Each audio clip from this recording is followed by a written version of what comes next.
Halo selamat pagi bisa, selamat datang di iNews Today. Apa kabar Anda hari ini? Semoga dalam keadaan baik dan sehat. Senang sekali kami kembali hadir. Ini selama 1,5 jam ya. Prisa, gimana kabarnya pagi hari Kabar ini? yang sangat luar biasa.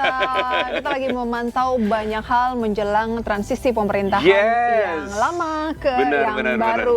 Banyak nama-nama ya Yes, yang it's sudah been muncul. interesting ya. Terkait dengan mungkin ini ya, yang menarik ini ada beberapa artis yang sudah dipanggil. Entah itu nanti mereka menjadi calon menteri atau enggak, wakil menteri atau enggak support kabinet baru ya. Ada kemarin ada Giring, habis itu ada Yofi, dari Yofi Nuno, habis itu ada siapa lagi yang kalau sempat Ada ini? Raffi. Oh, Raffi juga. Ya, kemudian juga dari kalangan seperti kita ada yang news anchor gitu ya, ada Isyana.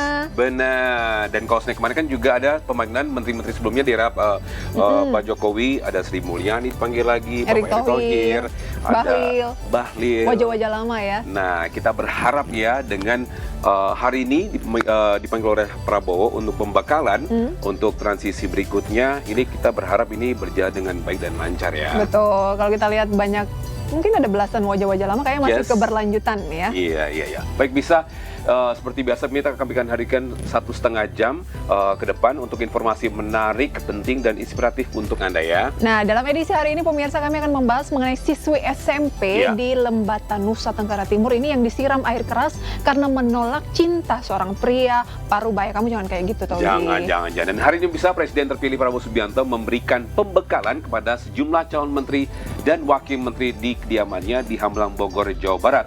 Bersama saya Togi Sinaga. Iya, dan saya Prisa Sompodatu. Inilah iNews Today selengkapnya.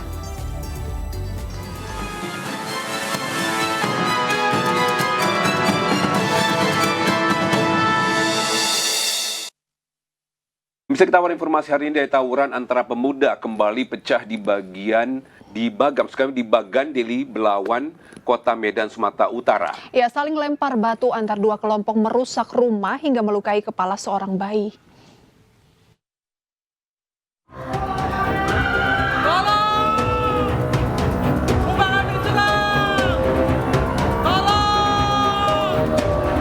Salah seorang warga Bagan Deli, Belawan, Kota Medan, Sumatera Utara berteriak meminta tolong dari dalam rumahnya.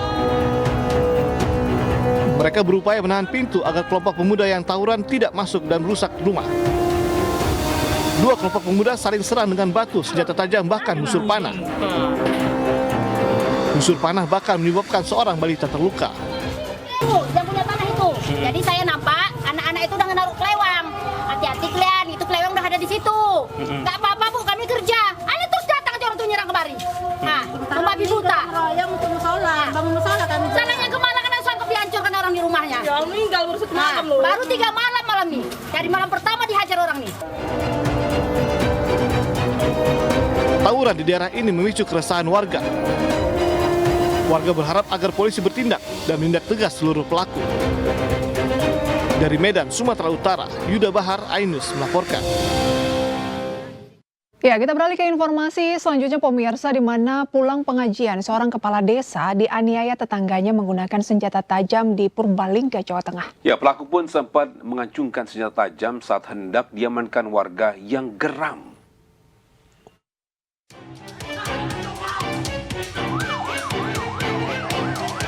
Warga Begepung Rumah DCS, 47 tahun, pelaku penganiayaan kepala desa Dauhan di Kecamatan Padabara, Purbalingga, Jawa Tengah.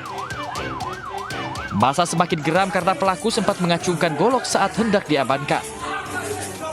Ia pun akhirnya menjadi bulan-bulanan masa sebelum diserahkan ke polisi. Sebelumnya pelaku menganiaya kepala desa Dauhan, Jarwoto, hingga terluka di pipi kanannya. Saat itu pelaku mengendarai sepeda motor pulang dari acara pengajian.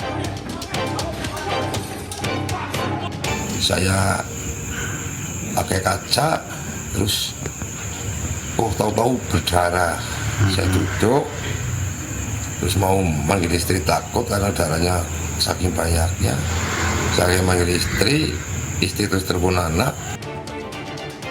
Saat ini polisi masih memeriksa kondisi psikis pelaku yang diduga mengalami gangguan kejiwaan.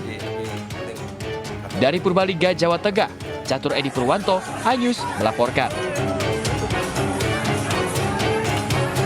Pasti sangat sedih ya menjadi seorang adik Yes. yang dibela oleh sang kakak, tapi malah kakak ini meregang nyawa. Orang sekarang gampang banget ya emosi. Tadi ada tawuran SD, pemuda, iya, SD pun juga bocah iya. berantem. Nah, mungkin saatnya ada ini ya, mungkin ekstrakurikuler atau enggak kelas tambahan lebih terkait dengan anger management. Jadi mungkin ketika kita masih muda atau ini kita memang harus belajar untuk mengendalikan emosi kita. Jangan sampai karena diejek langsung kita menikam dengan mungkin emosi, akhirnya kita pun juga nyesel. Emosi sesaat begitu ya. Yes. Itu harus mungkin bisa masuk ke pendidikan tapi Iya. sejak dini gitu ya. Bagaimana mengelola emosi bisa Togi. Kita ke informasi berikutnya. Ini ada gara-gara menolak pembangunan gudang, Iya. warga komplek perumahan diintimidasi kawanan preman di Gunung Sindur, Bogor, Jawa Barat. Ya, aksi intimidasi ini dilakukan dengan senjata tajam dan terekam warga hingga viral.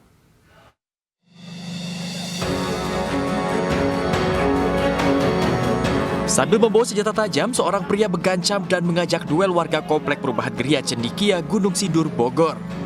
Aksi ini dipicu penolakan warga dengan adanya rencana pembangunan gudang. Aksi arogan ini pun membuat resah warga karena sudah mengarah pada intimidasi.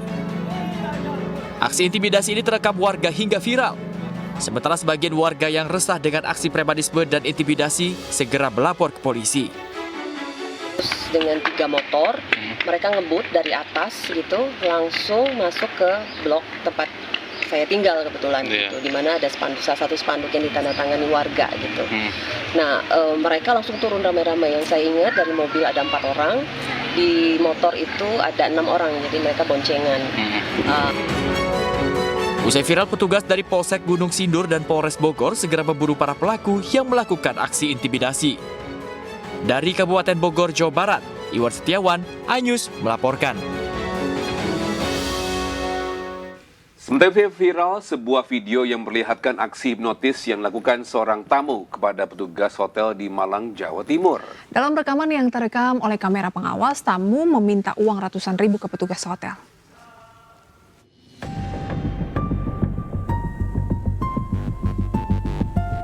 Inilah video dari kamera pengawas yang memperlihatkan petugas hotel dengan mudahnya memberikan uang sebesar Rp700.000 kepada pelaku yang merupakan tamu hotel. Diduga korban dihipnotis oleh pelaku yang berpura-pura ingin meminjam uang untuk membeli makanan di luar hotel. Setelah mendapatkan uang, pelaku langsung kabur dengan ojek online. Selain uang, perlengkapan kamar seperti handuk dan kunci kamar juga dibawa oleh pelaku. Dia mondar-mandir dengan menggambar situasi kondisi untuk menunggu sepi. Waktu sepi, dia pun beraksi, mulai mengeluarkan sifat kejahatannya, yaitu menghipnotis tim front office saya yang atas nama Indra Ramadan pada pukul 8 pagi. Di situ alasannya dia meminta uang, meminjam uang untuk beli snack, dan dia akan memberikan snack kepada tim front office kami. Setelah kejadian ini, pihak hotel langsung menyebarkan informasi kepada Perkumpulan Hotel Restoran Indonesia agar kejadian serupa tidak menimpa hotel atau tempat lainnya. Kini korban juga sudah melaporkan kasus ini ke Polsek Rojen, Kota Malang. Dari Malang, Jawa Timur, Denny Irwansyah, iNews melaporkan. Iya, semoga ini terjadi sama kita ya. Kamu pernah nggak sih dihipnotis? Semoga tidak terjadi. Iya, tidak Ya, terjadi. ya, ya. Kamu pernah nggak sih dihipnotis sama Jangan orang? sampai, mungkin suami saya sempat menghipnotis, makanya saya mau. mungkin ini gara-gara ini mungkin dia kamu jadi hipnotis ya. Kamu ini ngerasa nggak kalau sebenarnya memang dia berubah kalau sekarang? Nanti itu kita cerita lagi. Ya mungkin terkait dengan ini hipnotis ya, memang kita harus berhati-hati juga dengan siapa kita ngomong, siapa yang kita ketemu, jangan sampai nanti itu dia kita tidak sadar akhirnya kita ini ya menyerahkan entah uang kita, mungkin hati kita juga mungkin ya. Meskipun saya belum terlalu percaya dengan ilmu hipnotis karena belum pernah mengalami, dan saya tidak tahu cara kerjanya tuh kok bisa seperti itu. Ketika ngobrol aja kita bisa langsung mengikuti apa yang dilakukan, bahkan bisa melalui media telekomunikasi.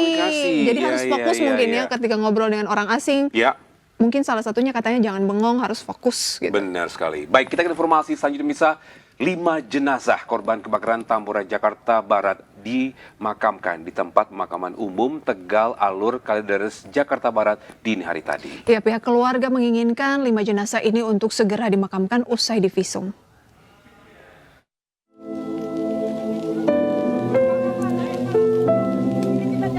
Satu persatu jenazah korban kebakaran rumah di Jalan Kali Anyar Tambora diturunkan ke liang lahat, tempat pemakaman umum Tegal Alur Kalideres, Jakarta Barat.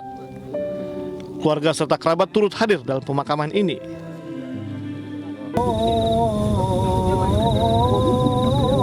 Lima jenazah yakni Sriani 66 tahun, Rehan 7 tahun, Ariyanti 40 tahun, Asgar 13 tahun dan Yoka 12 tahun dimakamkan berdampingan. Pihak keluarga mempercepat pemakaman yang dilakukan dini hari usai divisum di Rumah Sakit Polri Kramat Jati. Ada beberapa keluarga, jadi tapi kesepakatan ke seluruh keluarga maunya malam ini dimakamkan. Jadi saya sudah berkoordinasi juga dengan dinas pemakaman tadi, dan dinas pemakaman memperbolehkan walaupun jamnya itu kan sore, tapi sudah berkoordinasi dan dinas pemakaman bilang silakan dipersilakan. Kalau untuk penyebab dari kebakaran sendiri, Pak? Nah, itu masih dalam investigasi polisi.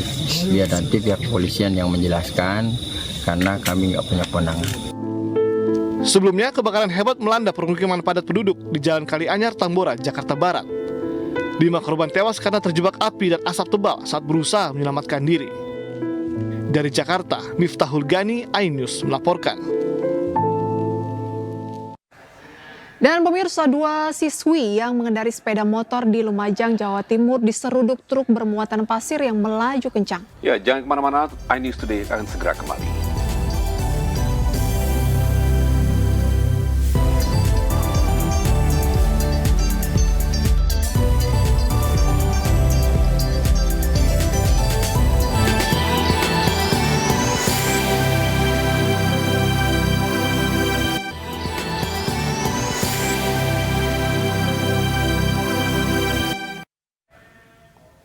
Ya, terima kasih masih bersama kami di iNews Today. Pemirsa, 2 siswi yang mengendarai sepeda motor di Lumajang, Jawa Timur diseruduk truk bermuatan pasir yang melaju dengan kencang. Ya, kedua pelajar selamat dan dilarikan ke rumah sakit, namun sepeda motor korban hancur karena terlindas dan terseret truk.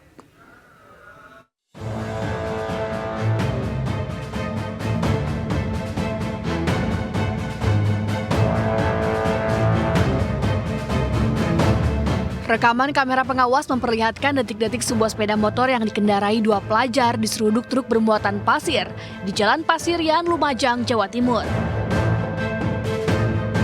Sepeda motor yang dikendarai Nabila dan Diniatul Aziza, siswi kelas 11 SMA Negeri 1 Pasirian ini sebelumnya hendak menyeberang. Namun dari arah belakang tiba-tiba sebuah truk yang melaju kencang menabrak keduanya. Kedua siswi tersebut mengalami luka ringan dan langsung dilarikan ke rumah sakit. Polisi yang datang ke lokasi langsung melakukan olah tempat kejadian perkara untuk mengetahui penyebab pasti kecelakaan. Akibat kecelakaan ini, sepeda motor milik korban hancur karena terlindas dan terseret truk bermuatan pasir sejauh 10 meter. Korbannya 2 siswi SMA Pasirian, alhamdulillah 2 korban selamat, cuma luka ringan saja. Kronologinya masih belum terkopi, mungkin ada pihak yang tahu persis. Akibat kecelakaan ini arus lalu lintas sempat tersendat. Sementara kasus kecelakaan ditangani oleh unit laka lantas Satlantas Polres Lumajang. Dari Lumajang, Jawa Timur, Yan Nugroho, iNews melaporkan. Ya, kita ke informasi berikutnya ini. Karena cintanya ditolak, seorang pria Parubaya di Kabupaten Lembata, Nusa Tenggara Timur nekat menyiram seorang siswi SMP dengan air keras. Ya, korban kini dirawat intensif di RSUD Lewo Lebah, sementara pelaku sudah diamankan polisi. Ibu ojeko kan ibu karena mau pakai ibu faktor jadi kira gimana tadi tahunya gimana maksudnya? Seorang pria bernama Charles Arif berusia 49 tahun asal Kabupaten Lembata, Nusa Tenggara Timur nekat menyiram air keras ke wajah seorang siswi SMP berusia 13 tahun. Aksi ini dilakukan saat korban hendak pergi ke sekolah pada Senin kemarin. Pakai dulu. Polisi menyebut pelaku nekat melakukan aksinya karena pelaku sakit hati kepada korban yang tidak menerima cintanya. Meski umur keduanya terpaut 36 tahun dan masih memiliki hubungan kekerabatan. Akibat kejadian ini, korban menderita luka bakar serius di wajahnya. Bahkan hingga kini, kedua matanya belum bisa dibuka karena terkena siraman air keras. Korban pun dirawat intensif di ruang ICU RSUD Lewoleba. Rencananya korban akan dirujuk ke rumah sakit yang fasilitasnya memadai. Terhadap bahan keterangan dan informasi, serta kesesuaian dari petunjuk yang ada, akhirnya mengerucutlah terhadap satu orang sebagai terduga dari pelaku penyiraman air keras. Kemudian dengan cepat kita mencoba menghubungi yang bersangkutan dan segera kita amankan di Rumah Sakit Umum Lewoleba. Jadi pada saat itu pelaku ternyata akan membesuk korban. Orang tua korban meminta agar polisi memberikan hukuman seberat-beratnya karena anaknya mengalami cacat total akibat siraman air keras. Kini pelaku telah diamankan polisi. Pelaku dijerat dengan pasal 355 ayat 1 KUHP tentang penganiayaan berat dan terancam hukuman 12 tahun penjara. Dari Lembata, Joni Nura, iNews melaporkan. Ada lagunya Togi. Biasanya harusnya tuh cinta ditolak, Semar Mesem bertindak. Waduh, coba bisa nyanyi nggak lagunya sekarang juga? Aduh, jangan Togi. Nanti penonton pada pusing. Kabur ya. Tapi bingung juga ya, anak SMP udah pacaran. Zaman dulu kamu SMP belum udah pacaran? Sih, kalau SMP itu lebih ke belajar. Habis itu palingan main basket atau bola. Tapi untuk kayak deket sama perempuan atau ngelawan jenis, kayaknya ini deh belum saatnya deh. Mungkin pas SMA atau gimana ya. Tapi terkait dengan ini ya, kasus tersebut, itu dia memang ketika memang ditolak cintanya, alangkah baiknya mungkin harus menerima kenyataan bahwa si orang tersebut itu memang tidak suka sama kita ya. Iya, itu kalau Togi jangan kasar-kasar. Yes. Tapi mungkin juga terkadang komunikasi ketika yang menolak mungkin komunikasinya tidak bahasanya baik. Bahasanya mungkin ya diduga seperti itu, jadinya mengundang lagi-lagi emosi. Bahasanya kasar, akhirnya menggunakan emosi sang laki-laki ya. Ya tapi kan akhirnya kan itu dia, terkait dengan kasus ini dia akan rugi. Betul. Dia akan dipenjara dengan hal tersebut. Oke, hindari kekerasan ya pemirsa. Kita ke informasi berikutnya. Ada pengasuh yang lagi-lagi mencekoki obat keras ke bayi di Surabaya, Jawa Timur ditetapkan menjadi tersangka. Ia mengaku meracik 2 obat dengan kandungan steroid dan diberikan pada bayi sekali dalam sehari selama 1 tahun.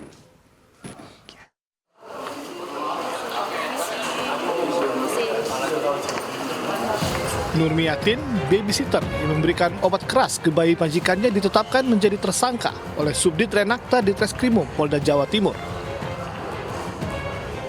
Ia sebelumnya dilaporkan orang tua korban dan aksinya sempat viral di media sosial. Kepada polisi, tersangka mengaku pemberian obat keras dengan kandungan steroid ini diberikan pada korban dalam rentang waktu setahun dengan dosis sekali dalam sehari. Hal ini dilakukan agar bayi terlihat gemuk, namun tak wajar karena terjadi pembengkakan. Korban juga mengalami sakit lambung dan kekurangan hormon kortisol sebagai akibat dari konsumsi berlebihan tanpa pengawasan dokter. Tersangka ini meracik obat berwarna biru dan oranye, kemudian memberikan kepada korban dengan alasan ingin menggemukkan atau membuat si korban ini kelihatan lebih gemuk. Pemberian obat ini dilakukan tanpa dosis. Ya, dari keterangan yang bersangkutan, tersangka mengatakan hanya mengetahui dari teman-temannya, jadi tidak ada dosis, mencampurkan kemudian memberikan kepada korban, sehingga korban ini pada saat jatuh sakit sebelum ketahuan. Polisi menyita beberapa obat yang digunakan tersangka, alat racik obat serta ponsel milik tersangka. Akibat perbuatannya, ia dijerat pasal penghapusan kekerasan dalam rumah tangga serta Undang-Undang Kesehatan dengan ancaman hukuman 5 tahun penjara. Dari Surabaya, Jawa Timur, Hari Tambayong, iNews melaporkan. Ya, sebuah tindakan yang mengerikan, sangat mengerikan ya, dan ya harus waspada sebagai orang tua ketika anak-anak kita diasuh oleh pihak lain gitu ya. Memang ya sebaiknya mungkin pasang kamera pengawas. Setuju. Apalagi kalau sebenarnya memang kita menitipkan anak kita di daycare, memang kasus-kasus sebelumnya juga ada. Nah itu dia, alangkah baiknya mungkin bisa melihat track record siapa saja, jadinya pun juga bisa melihat apakah orang ini memang pernah melakukan kekerasan atau tidak. Tapi jika memang iya, namun itu ya, saya setuju dengan Prisa, harus pasang kamera pengawas di rumah. Betul, paling tidak itulah langkah utama yang bisa dilakukan dari keluarga gitu ya.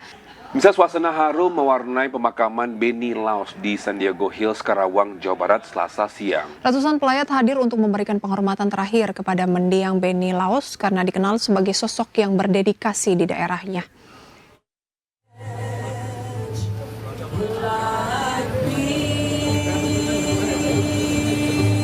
Tiga anak Benny Laos tidak kuasa menahan tangis saat jenazah Benny Laos dimasukkan ke liang lahat di pemakaman San Diego Hills, Karawang, Jawa Barat, Selasa siang. Selain keluarga, turut hadir mantan Wakapolri Nanan Soekarno, pejabat Gubernur Maluku Utara, istri mantan Dalam Negeri Tito Karnavian, serta artis Anang Hermansyah. Mereka hadir di pemakaman Benny Laos untuk memberikan penghormatan terakhir kepada Benny Laos yang dikenal sebagai sosok yang berdedikasi di daerahnya.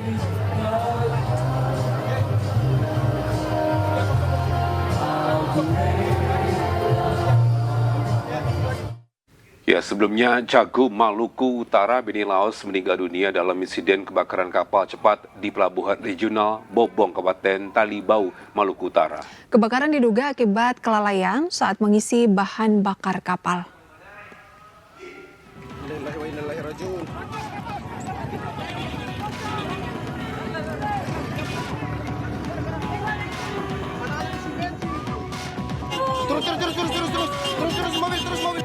Agenda kampanye calon gubernur Maluku Utara Benny Laos di Desa Kawalu, Kecamatan Taliabu Barat berakhir tragis. Speedboat Bella 72 yang membawa Benny Laos beserta rombongan terbakar saat mengisi bahan bakar minyak di Pelabuhan Regional Bobong, Kabupaten Pulau Taliabu, Sabtu 12 Oktober 2024, pukul 14.05 waktu Indonesia Tengah. Insiden ini menewaskan 6 orang termasuk Cagup Sulawesi Utara Benny Laos, sementara sang istri Sherly Coanda berhasil diselamatkan namun mengalami luka bakar. Jadi kelalaiannya pada saat pengisian BBM, kelalaian pada saat pengisian itu percikan api pada saat mengeluarkan BBM dari galon, ya, kemudian masuk ke tangki kapal. Benny dan rombongan berada di Pulau Taliabu dalam rangka kampanye sebagai calon gubernur ke Desa Kawalo yang ditempuh lewat jalur laut. Sebelum kejadian, speedboat dalam pengisian BBM dan tengah bersandar di pelabuhan. Namun mesin dan alat elektronik di dalam kapal dalam kondisi menyala. Dugaan sementara ada unsur kelalaian dalam prosedur pengisian bahan bakar. Sejumlah korban meninggal dunia dalam kecelakaan tragis ini telah diterbangkan menggunakan helikopter pada Minggu pagi, di antaranya anggota DPRD Kabupaten Sula dari Partai Demokrat Esther Tantri dan anggota Polres Sula Hamdani Buamo Nabot yang merupakan ajudan calon Bupati Sula Hendra Tateis, diterbangkan ke Kabupaten Sula untuk diserahkan kepada pihak keluarga. Sementara jenazah Benny Laos diterbangkan ke Jakarta disemayamkan di rumah duka. Tim Liputan iNews melaporkan. Ya, sekali lagi kita turut berduka cita ya. Kita beralih ke informasi lain pemirsa. Calon Gubernur Jakarta nomor urut 1 Ridwan Kamil bertemu dengan anak muda pelaku industri kreatif di Cipete, Jakarta Selatan. Ya, RK berjanji akan menyelesaikan 6 catatan penting terkait industri kreatif. Ya, dalam agenda ini RK berdialog dengan sejumlah anak muda pelaku industri kreatif. Ia juga menerima masukan dan aspirasi terkait kebutuhan dan tantangan generasi muda. 6 catatan penting terkait industri kreatif juga akan diselesaikan Ridwan Kamil jika terpilih sebagai Gubernur Jakarta. RK juga berkomitmen untuk memudahkan izin industri kreatif.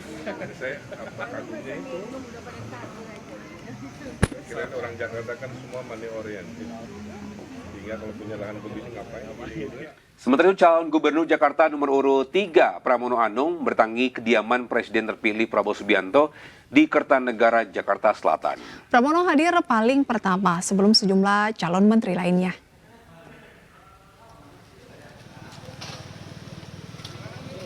Pramono Anung tiba di kediaman Prabowo Subianto di Kartanegara, Jakarta Selatan, Selasa siang. Usai melakukan kampanye di Kebon Jeruk, Jakarta Barat. Namun Pramono enggan buka suara saat dihampiri wartawan. Menurut juru bicara PDIP, Ciko Hakim, dan Ketua Harian Gerindra, Syuhmi Dasko Ahmad, kedatangan Pramono untuk menyampaikan pesan dari Ketua Umum PDIP, Megawati Soekarno Putri. Usai sekitar 1 jam bertemu Prabowo, Pramono meninggalkan Kartanegara.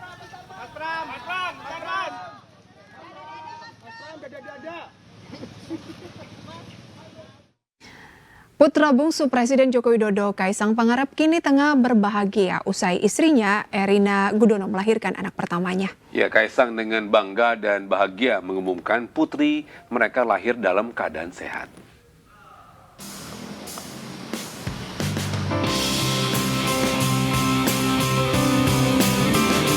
Kabar bahagia datang dari keluarga Kaisang Pangarep dan Erina Gudono. Pasangan ini baru saja menyambut kelahiran putri pertama mereka, yang lahir pada Selasa 15 Oktober 2024 di RSU Bunda Jakarta.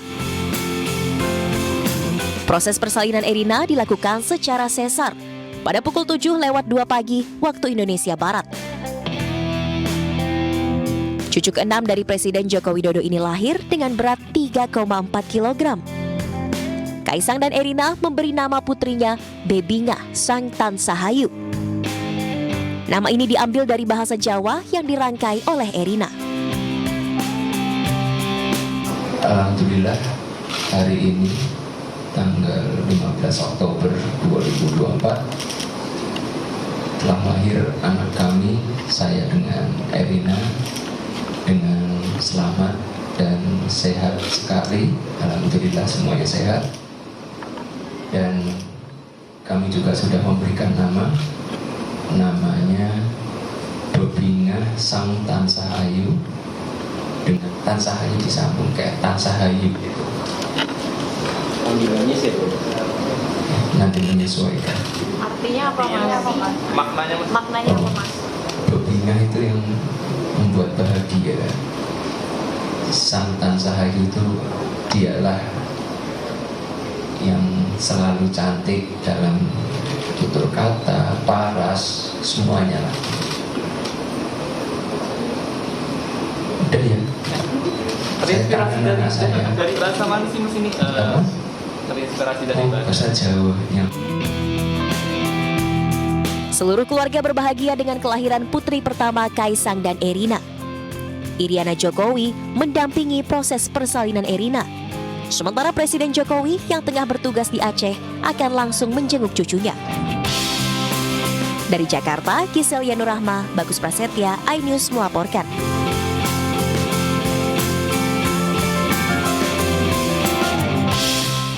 Ya, sekali lagi kita mengucapkan congratulations Kaisang dan istrinya juga ya, telah melahirkan anak perempuan mereka yang pertama. Iya, dan ini adalah cucu ke-6 dari Presiden Jokowi. Nama cucu-cucunya memang selalu identik dengan Jawa dan bagus-bagus ya. Benar. Baik, bisa kita akan break sinak. Ada informasi lainnya. Ini Presiden terpilih Prabowo Subianto memberikan pembekalan pada calon Menteri Kabinet Prabowo Gibran di Hambalang, Bogor. Jangan kemana-mana, iNews Today segera kembali.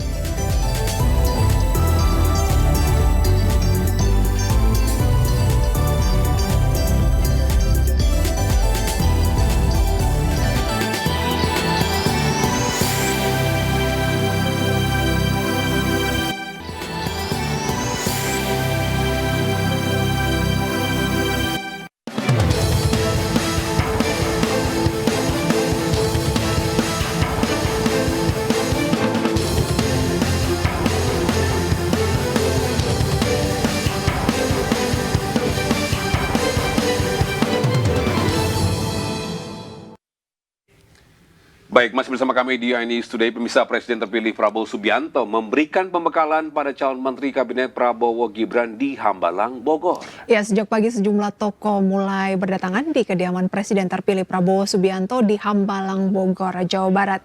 Mereka hadir untuk mengikuti pembekalan calon Menteri. Pembekalan sendiri dilaksanakan pada pukul 8 pagi. Dan selain dihadiri para calon menteri dan wakil menteri, agenda pembekalan juga dihadiri sejumlah pejabat negara seperti Kapolri dan juga Panglima TNI. Selain itu, pembekalan calon menteri Kabinet Prabowo juga dihadiri Wakil Presiden terpilih Gibran Rakabuming Raka.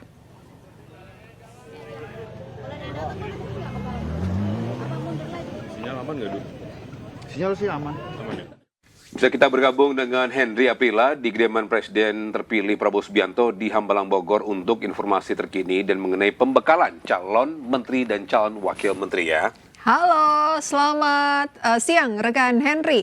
Apakah udah ada informasi menteri apa yang akan diberikan pada seluruh calon materi gitu ya, dan juga wamen hari ini?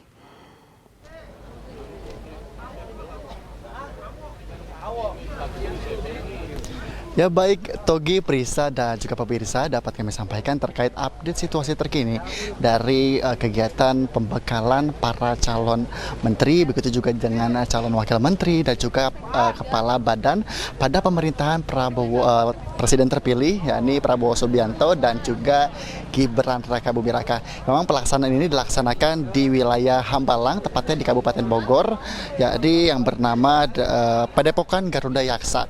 Dan update situasinya dapat kami sampaikan ini terkonfirmasi memang sebelumnya di pukul 8.00 waktu Indonesia Barat di pagi hari sudah ada sekitar 44 para calon menteri, begitu juga calon wakil menteri dan juga kepala badan yang sudah hadir tepat pada hari ini. Dan update situasinya hingga saat ini memang sudah ada terkonfirmasi sudah ada sekitar 59 kira-kira sudah 59 para calon menteri, begitu juga calon wakil menteri dan juga para kepala badan yang akan masuk pada pemerintahan Prabowo Subianto dan Gibran Rakabuming Raka. Dan tentunya pemaparan pada saat ini tepatnya di pukul 10.21 pagi hari waktu Indonesia Barat ini ada pemaparan terkait dengan fokus di bidang pendidikan begitu. Di mana memang di pemaparan ini disampaikan langsung oleh Riaz Shah, motivator internasional yang akan menyampaikan terkait dengan fokus di bidang pendidikan, begitu juga dengan entrepreneur dan juga pengembangan potensi masyarakat. Tentu mengingat kegiatan hari ini merupakan kegiatan lanjutan yang memang sebelumnya Prabowo Subianto, Presiden terpilih Republik Indonesia ini juga telah memanggil di hari Senin dan juga di hari Selasa, tepatnya di tanggal 14 dan juga 15 Oktober 2024. Ini di kediamannya yang berada di Kartanegara, Jakarta Selatan begitu. Dan tentunya juga dapat kami sampaikan terkait dengan wakil presiden terpilih yakni Gibran Rakabuming Raka yang juga ini hadir tepat pada pemaparan maupun pembekalan para calon menteri, begitu juga calon wakil menteri dan juga pejabat, maksud kami pejabatan lainnya ini yang juga ikut hadir. Ini terkonfirmasi hadir tepat pada pukul 8:15 waktu Indonesia Barat.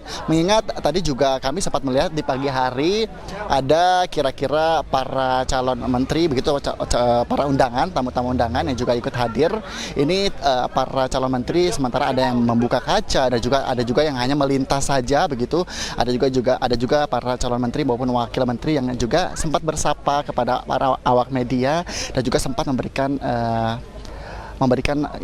pendapat begitu yang juga dapat diterima oleh para media. Begitu juga dengan situasinya, memang hingga saat ini di belakang kami para awak media masih menunggu konfirmasi kehadiran, begitu juga dengan berlangsungnya acara yang dilaksanakan di dalam, yang memang pelaksanaan ini secara tertutup dilaksanakan tepat pada pukul 8.00 waktu Indonesia Barat. Mengingat juga acara hari ini dilaksanakan secara tertutup dan memang di samping saya saat ini merupakan pintu salah satunya gerbang untuk memasuki kediaman Prabowo Subianto yang berada di Hambalang, Kabupaten Bogor, dan memang jaraknya ini sekitar 200 sampai dengan 300 meter begitu untuk masuk ke dalam. Dan tentunya untuk kegiatannya ini juga di dalam, dan sementara kami sempat mendapat informasi bahwa di dalam ini juga masih ada kegiatan masyarakat, bahkan lalu tepat di tempat kami melaporkan saat ini juga merupakan tempat di mana masyarakat bisa melalui lalang, bisa melalui lintasi jalan ini yang memang juga sementara saat ini belum bisa atau sementara ditutup sementara, dan juga masyarakat bisa melewati jalanan yang lain begitu yang berada di depan gerbang di depan gerbang Padepokan Garuda Yaksa. Dan mengingat kami juga akan terus mengupdate dan mengupdate informasi terkait dengan kegiatan yang akan dilaksanakan di sini begitu, karena memang nantinya setelah pemaparan yang tadi kami sempat sampaikan di tepat pukul 9.15 ini ada pemaparan terkait fokus di bidang pendidikan, juga entrepreneur dan pengembangan potensi masyarakat, dan nantinya di pukul 10.30 kurang lebih ada di pukul 6 menit lagi ini akan ada pemaparan terkait dengan geopolitik tentang dari Profesor John yang merupakan dosen ilmu politik di Universitas Chicago, yakni terkait dengan pengamatan hubungan dan internasional penulisan buku. Dan tentunya ini nanti kami akan terus memantau informasinya karena memang acaranya ini berlangsung selama 2 hari begitu, dari hari ini tepat di hari Rabu 16 Oktober 2024 sampai dengan besok hari, jadi pada tanggal 17 Oktober 2024 kami akan terus memantau dan melihat situasi terkini dan mengupdate apa saja yang dipaparkan untuk pembekalan para calon menteri, begitu juga calon wakil menteri dan juga para pejabat lainnya yang dilaksanakan di Hambalang, Kabupaten Bogor, Jawa Barat. Jadi kami akan terus memantau ya begitu. Sementara saya kembalikan ke Anda, Togi dan juga Prisa. Ya, Henry, terkait dengan calon menteri dan wakil menteri, ada berapa atau mungkin ada informasi berapa yang sudah hadir?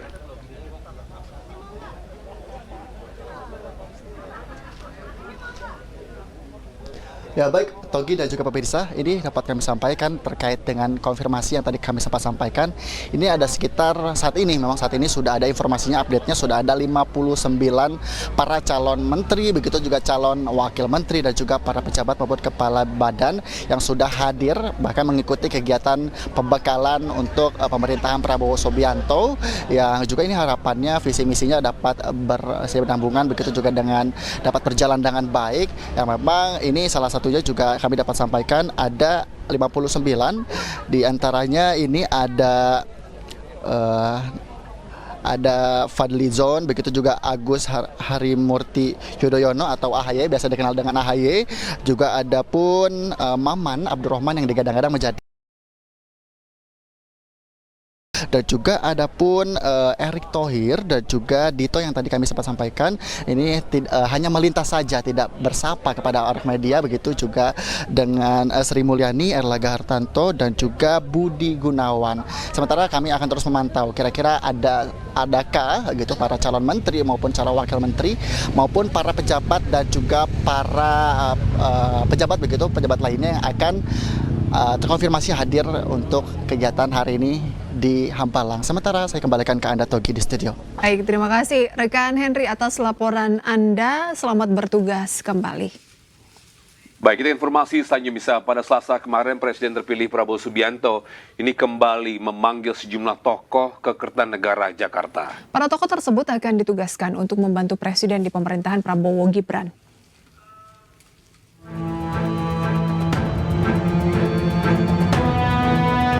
Pengacara Otto Hasibuan dipanggil Presiden terpilih Prabowo Subianto ke kediamannya di Kertanegara, Jakarta. Menurut Otto, ia mendadak ditelepon oleh Prabowo dan berbincang mengenai hukum di Indonesia. Selain itu, Otto juga dimintai pendapatnya terkait kesejahteraan hakim. Namun saat ditanya ditugaskan sebagai apa, Otto meminta langsung ditanyakan ke Presiden terpilih Prabowo Subianto. Atau menterinya jangan-jangan nih Pak? Tanya Pak Presiden aja lah ya bagus ya. Tadi spesifiknya diskusi soal apa Pak? Soal hukum kita ya. Kita bicara soal hukum ya kan, soal bagaimana soal pengadilan, soal hakim itu saja. Besok ada kan? panggilan ke Hambalang Pak? Ya, belum ya. Jadi nanti ya. Tadi telepon kira-kira jam 2 ya, lebih kurang tadi ya. Di langsung jam 1:30 lah gitu ya. Jadi sudah kita langsung ke sini. penandatanganan fakta integritas Pak? Ya tentunya semua kan pasti tanda tangan fakta integritas, sebab sebagai orang yang bantu presiden harus kita komit kan, harus komit untuk membantu beliau ya. Jadi saya kira tanya aja lah nanti ya Pak Presiden ya. Terima kasih buat Pak ya. Selain Otto, politisi Fahri Hamzah juga dipanggil Presiden terpilih Prabowo Subianto. Menurut Fahri, Prabowo Subianto meminta dirinya untuk membantu menangani terkait perumahan rakyat. Terutama tentunya karena fungsi saya sebagai anggota Satgas Perumahan yang dibentuk dan kita sudah cukup intensif mengidentifikasi masalah-masalah yang ada di masyarakat kita, khususnya yang paling bawah ya. Ini yang akan diselesaikan lebih cepat, mudah-mudahan dengan dilantiknya beliau nanti, dan dalam hak prerogatif beliau mengangkat tim untuk menyelesaikan begitu banyak agenda. Mudah-mudahan bisa berjalan lebih cepat dari apa yang sudah ada sebelumnya. Ketua Umum Partai Gelora Anies Mata juga dipanggil Presiden terpilih Prabowo Subianto ke Kertanegara. Anies Mata diminta untuk menjadi Wakil Menteri Luar Negeri. Menurut Anies Mata, penugasan untuk menjadi Wakil Menteri Luar Negeri sudah dibicarakan sebelumnya bersama Presiden terpilih Prabowo Subianto. Anies Mata menyebut ia ditugaskan menjadi Wakil Menteri Luar Negeri dan mengurus dunia Islam.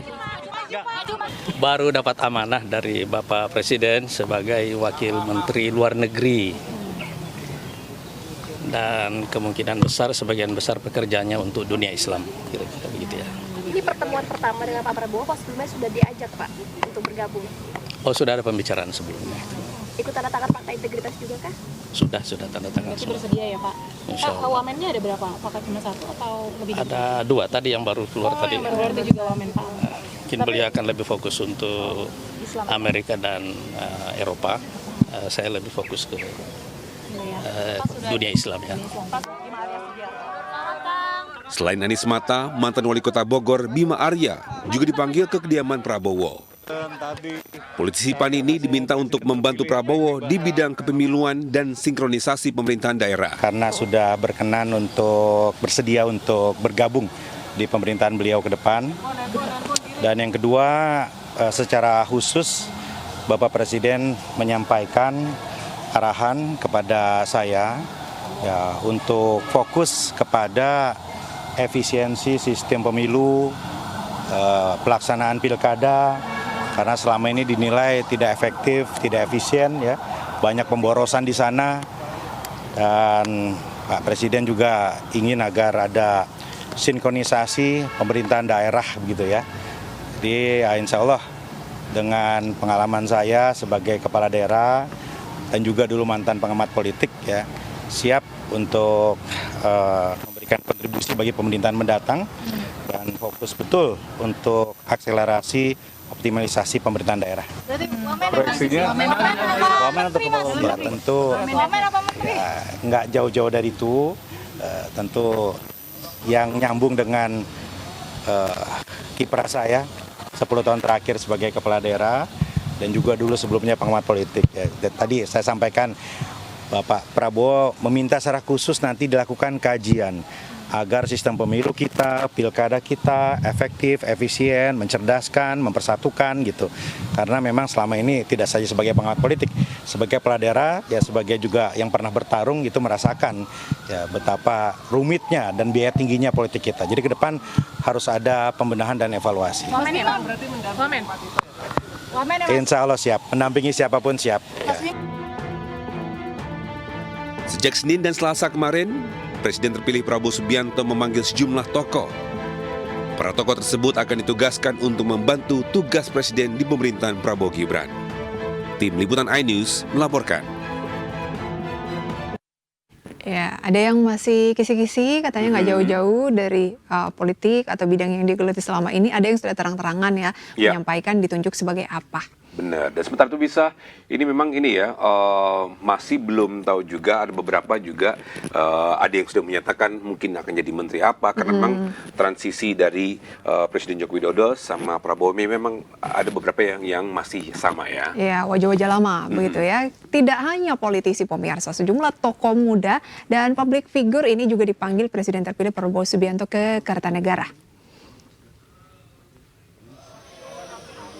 Ya, seperti Raffi Ahmad datang ke Kertanegara berbarengan dengan Miftah Maulana Habibur Rahman atau Gus Miftah serta PLT Ketua Umum P3 Mardiono. Raffi Ahmad mengaku ditugaskan membantu kabinet pemerintahan Prabowo di bidang generasi muda dan seni. Peraih medali emas Olimpiade juga hadir ke Kertanegara, diminta untuk membantu kabinet Prabowo di bidang olahraga. Selain itu, selebritis itu sekaligus anggota Dewan Pembina PSI Giring Ganesha ini mengaku diminta membantu Presiden terpilih Prabowo Subianto untuk menjadi super tim dalam kabinet pemerintahannya. Bang Giring. Saya sama ada beberapa senior-senior juga, jadi memang hari ini saya dipanggil sama Bapak Presiden terpilih, Bapak Prabowo, untuk membantu beliau pastinya untuk membantu negara dalam bidang yang saya kuasai. Pastinya kisaran karena saya pengusaha, generasi muda, kira-kira pekerja seni, dan juga kreatif, ya kurang lebih itulah. Tapi nanti selebihnya biar Bapak Presiden terpilih yang mengumumkannya. Terima kasih. Jadi belum tahu nih, Jadi belum tahu nih, Enggak, tadi kan dikumpulkan beberapa tokoh juga nasional dan diberikan arahan langsung. Luar biasa sekali Pak Prabowo. Bapak Presiden terpilih benar-benar jelas arahannya seperti apa, pembagian tugasnya jelas, dan juga kata kuncinya adalah karena ada tugas besar ini kita harus bekerja sama sebagai satu tim yang solid, itu sih. Sudah ada arahan untuk di posisi yang mana? Nanti ya, biar Pak Prabowo aja yang jawab, bos. Mas, ya. Tapi waduh, luar biasa nih, saya tidak akan melupakan momen ini seumur hidup saya sih. Karena yang jelas tadi Pak Prabowo jelas duduk langsung kasih arahan dan menyebutkan bahwa kita harus menjadi super tim yang besar, kita harus menjadi tim yang solid, itu sih. Maaf ya, saya ada. Sejauh ini Anda satu-satunya wamen yang public figure artis juga nih. Udahlah. Tanggapannya? Makasih. Ya, tadi saya dipanggil sama Pak Prabowo, saya diminta untuk membantu di kabinetnya beliau, dan sesuai dengan bidangnya, ya saya sebagai Menteri Hukum ya. Saya sebagai atlet, di mananya nanti arahan dari beliau aja. Saya nggak tahu deh, nanti beliau yang paham di mana, dan saya pasti akan ikut. Tadi pertanyaan Pak Prabowo atau diskusi dari Pak Prabowo atau seperti apa, Mas? Pertanyaan Pak Prabowo atau diskusi Pak Prabowo? Diskusi aja, siap membantu beliau, ditempatkan dimanapun saya siap. Nanti beliau yang akan mengumumkan sendiri. Beliau ada pesan-pesan khusus PR tentang olahraga atau gimana? Ya, untuk ditingkatkan lagi prestasi olahraga. Itu. Berarti khusus Menpora ya? Saya kan nggak tahu juga dari mananya. Nanti kan bisa semua orang kan bisa meningkatkan olahraga. Yang jelas bukan wakil menteri. Jadi Bapak perintahkan untuk lebih banyak fokus di bidang moderasi, toleransi, dan semacamnya. Jadi walaupun kita berangkat masuk ke beliau bersama-sama, tetapi dengan tugas bidang masing-masing. Dan juga bukan dalam bentuk badan ya Pak ya. Tapi yang jelas ada amanah presiden yang kemudian saya diperintahkan untuk lebih fokus kepada masalah toleransi dan moderasi. Utusan khusus presiden berarti ya Pak? Ya saya belum tahu, bahasanya seperti itu, dan Arafi pun sama. Ya, misalnya usai pemanggilan calon wakil menteri ke Kertanegara, Ketua Harian Partai Gerindra Sufmi Dasko mengatakan proses seleksi calon menteri dan wakil menteri kabinet Prabowo Gibran masih belum rampung. Ya, sejumlah pertimbangan masih akan dilakukan hingga jelang hari pelantikan. Jadi pemanggilan atau mengundang wakil menteri dan kepala badan sudah kita selesaikan. Mungkin masih ada 1-2 nanti yang dinamis sampai dengan tanggal 18 atau terakhir 19 itu mungkin masih ada beberapa pertimbangan. Jadi tadi ada beberapa yang kemudian diundang, sehingga nanti kita pada waktunya akan disampaikan kepada media. Nah tadi itu nama-nama yang diundang pun nanti masih dalam pertimbangan-pertimbangan yang akan diputuskan pada waktunya. Demikian. Soal besok di Hambalang Besok pagi ada pembekalan jam sekitar 8 pagi sudah mulai. Ya. 8 pagi sudah mulai. Siapa aja Bang yang akan mengisi bicaranya? Atau Pak Prabowo sendiri, Mas Gibran? Besok direncanakan Wapres terpilih akan hadir.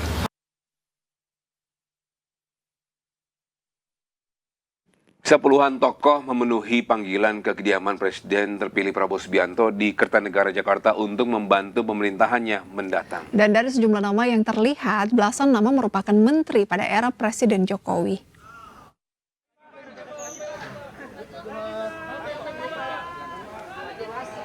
Presiden terpilih Prabowo Subianto masih terus memanggil sejumlah tokoh ke kediamannya di Kertanegara, Jakarta hingga Selasa sore kemarin. Puluhan nama yang datang memenuhi panggilan dari Prabowo ini digadang-gadang akan membantu Prabowo pada kabinet pemerintahannya mendatang. Menariknya, dari sejumlah nama yang tiba di Kertanegara, belasan nama diantaranya ialah menteri di kabinet pemerintahan Jokowi. Dan melihat hal ini, Presiden Jokowi menyampaikan saat kunjungannya di Aceh bahwa keputusan yang diambil Prabowo telah melalui proses penilaian kinerja yang panjang sejak Prabowo berada di kabinetnya. Lebih jauh, Jokowi juga menilai langkah yang diambil Prabowo merupakan langkah keberlanjutan. Yang pertama, itu adalah hak prerogatif Presiden terpilih Bapak Jenderal TNI Purnawirawan Prabowo Subianto. Itu hak prerogatif. Siapapun yang dipilih, kita semuanya menghargai. Mengenai kurang lebih 15 atau 16 menteri di kabinet sekarang yang juga dipilih oleh Bapak Prabowo Subianto, itu juga saya kira melalui pertimbangan matang, melalui seleksi-seleksi, melalui pengalaman beliau bergaul, berinteraksi dengan para menteri selama 5 tahun. Dan memang hampir tim ekonomi yang ada memang, yaitu yang namanya keberlanjutan, yaitu. Itu dia kata Presiden, hampir tim ekonomi yang ada masih wajah-wajah yang lama begitu ya, jadinya berkelanjutan. Jadi pelaku pasar juga nggak langsung shock ketika peralihan dari kepemimpinan yang lama ke yang baru ini tiba-tiba ada perubahan kan juga sangat mengganggu iklim investasi juga. Ya mungkin selama ini pun juga beliau melihat dari kacamata luar, oke, yang ini masih tetap ditahan, yang mungkin ada kementerian lainnya memang harus dibenerin atau nggak, harus evaluasi lebih baik lagi ya ke depannya. Baik, bisa kita akan break sejenak ini terkait dengan ada informasi lainnya nanti karena cintanya ditolak. Seorang pria Parubaya di Kabupaten Lembata, Nusa Tenggara Timur nekat menyiram seorang siswi SMP dengan air keras. Jangan kemana-mana pemirsa, iNews Today segera kembali.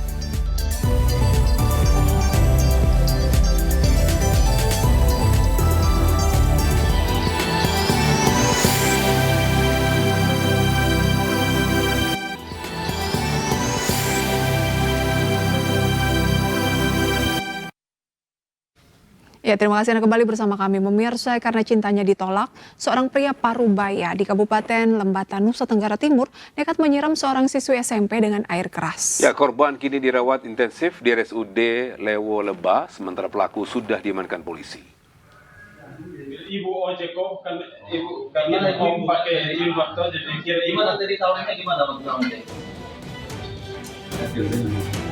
Seorang pria bernama Charles Arif berusia 49 tahun asal Kabupaten Lembata, Nusa Tenggara Timur nekat menyiram air keras ke wajah seorang siswi SMP berusia 13 tahun. Aksi ini dilakukan saat korban hendak pergi ke sekolah pada Senin kemarin. Polisi menyebut pelaku nekat melakukan aksinya karena pelaku sakit hati kepada korban yang tidak menerima cintanya. Meski umur keduanya terpaut 36 tahun dan masih memiliki hubungan kekerabatan. Akibat kejadian ini korban menderita luka bakar serius di wajahnya. Bahkan hingga kini kedua matanya belum bisa dibuka karena terkena siraman air keras. Korban pun dirawat intensif di ruang ICU RSUD Lewo Leba. Rencananya korban akan dirujuk ke rumah sakit yang fasilitasnya memadai.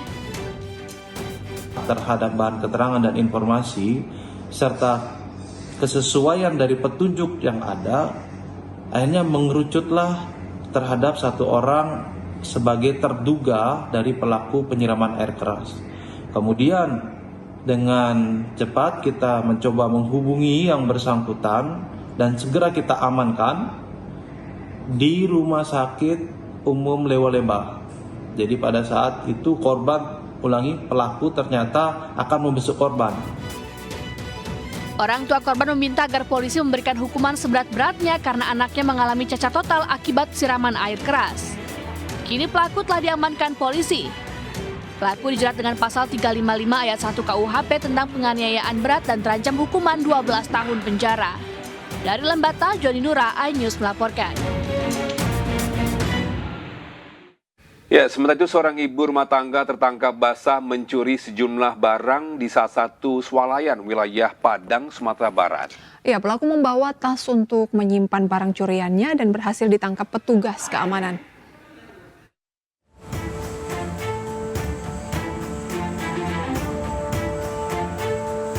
Dari rekaman CCTV di swalayan di daerah Jati, Kecamatan Padang Timur, Kota Padang, seorang ibu rumah tangga berpura-pura belanja sambil memasukkan barang ke dalam tas yang dibawanya.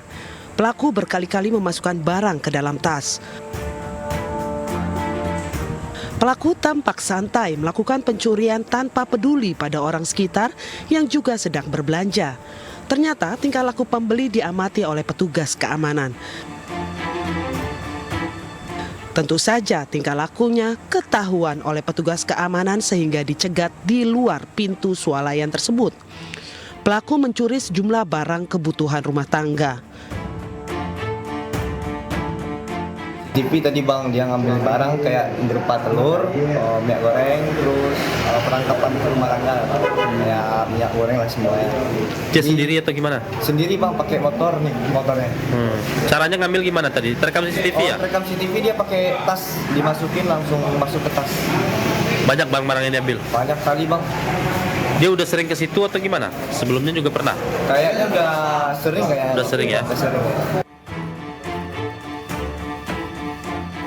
Pencuri berinisial R, warga Kota Tengah Kota Padang, diduga telah beraksi berulang kali di tempat yang sama. Pelaku langsung diperiksa polisi dan terancam hukuman 4 tahun penjara tentang pencurian.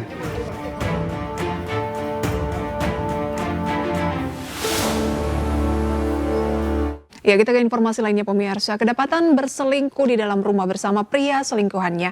Seorang IRT di Goa, Sulawesi Selatan digerebek warga. Ya, IRT tersebut diduga nekat berselingkuh saat sang suami sedang menjalani masa penahanan di lapas narkotika kelas 1A, Sungguh Minasa, Kabupaten Goa. Di sini tinggal sama siapa? Sama kakakku, tapi kan dia acara kika. Ibu ada keluarga? Suami? Ada. Di mana suaminya? MI, ibu rumah tangga, dan R, pria selingkuhannya, digerebek warga di rumah MI di perumahan Batara Mawang, Bonto Maranu, Kabupaten Goa, Sulawesi Selatan. Penggerebekan dilakukan setelah warga mengetahui MI berulang kali memasukkan pria ke rumahnya. Ironisnya, MI diduga berselingkuh saat suaminya tengah ditahan di lapas narkotika kelas 2A, Sungguh Minasa, Goa. Pasangan selingkuh ini digerebek setelah beberapa kali terlihat berduaan di dalam kamar tanpa busana.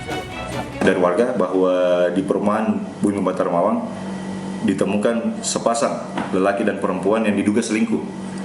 Lelaki ini mendatangi rumah perempuan Rinawati S dan lelaki bernama inisial R, di mana suami dari perempuan ini sedang menjalani hukuman di Lembaga Pemasyarakatan Bolangi, Goa. Menghindari aksi main hakim warga, pasangan selingkuh ini digiring ke Mapolsek Bonto Maranu, Kabupaten Goa. Dari Goa, Sulawesi Selatan, Bukma Ainis melaporkan. Ya, sementara itu penggemar sepak bola Indonesia dimanjakan dengan gelaran acara nonton bareng pertandingan kualifikasi Piala Asia 2026 antara Timnas Indonesia melawan Timnas China. Ya, keseruan nobar ini berlangsung di salah satu pusat perbelanjaan di Jakarta.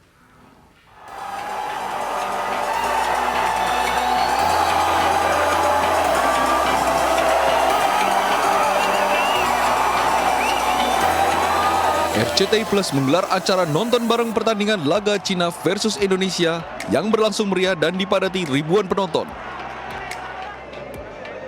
Para penggemar sepak bola tanah air yang datang memberi dukungan penuh kepada Timnas Indonesia. Suasana semakin semarak dengan berbagai hiburan dari penampilan musisi Nuka hingga yel-yel pendukung yang membakar semangat.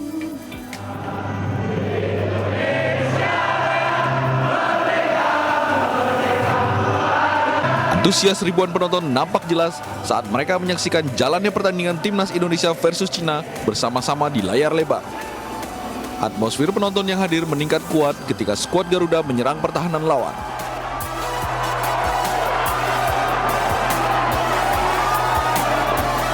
Gelaran nobar RCTI Plus ini dihadiri ribuan masyarakat yang penuh antusias menyaksikan pertandingan Cina versus Timnas Indonesia.